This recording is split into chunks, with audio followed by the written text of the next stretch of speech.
আসসালামু আলাইকুম, সবাই কেমন আছেন? আলহামদুলিল্লাহ, আপনাদের দোয়া আমি অনেক ভালো আছি। আয়াত মোমোস ব্লগ দেখার জন্য সবাইকে স্বাগতম জানাই। হাই এভরিওয়ান, গরম গরম তেলের পিঠা, পোয়া পিঠা বানাচ্ছি। বৃষ্টি হচ্ছে, তাই বিকেলবেলা আয়াতের বাবাকে কী নাস্তা বানিয়ে দিব, তাই গরম গরম পোয়া পিঠা বানিয়ে দিলাম। আর সেইটা আপনাদের সাথে শেয়ার করলাম যে বিকেলবেলা আজকে কী খেলাম। যে তেলটা ঝরিয়ে নিতেছে, জানেন তো পোয়া পিঠা পুরোপুরি তেলের ভিতরে ভাজতে হয়, আর তেলও প্রচণ্ড খায়, তেলও প্রচণ্ড খায়।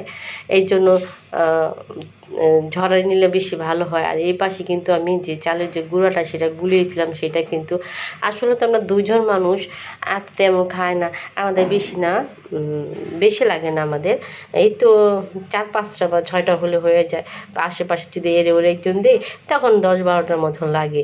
তো আমার তো ভাজা হইতেছে, আর এই পাশে আমি আয়াতের বাবার জন্য প্লেটে করে নিলাম। আয়াতের বাবাকে নিয়ে দিব খাওয়ার জন্য। আয়াতের বাবা খেতে থাক আর আমি ভাজতে থাকি। আজকে কিন্তু ভিডিওটা একদম ছোটোখাটো দিব, কারণ আজকে ভিডিওটা বড় দিতে পারলাম না, কারণ একটু ব্যস্ত সময় পার করতেছি। আর কিসের জন্য এই ব্যস্ত সময় পার করতেছি সেটাও একদিন আপনাদের সাথে শেয়ার করব। সবাইকে অনেক অনেক ধন্যবাদ। আসসালামু আলাইকুম, আল্লাহ হাফিজ।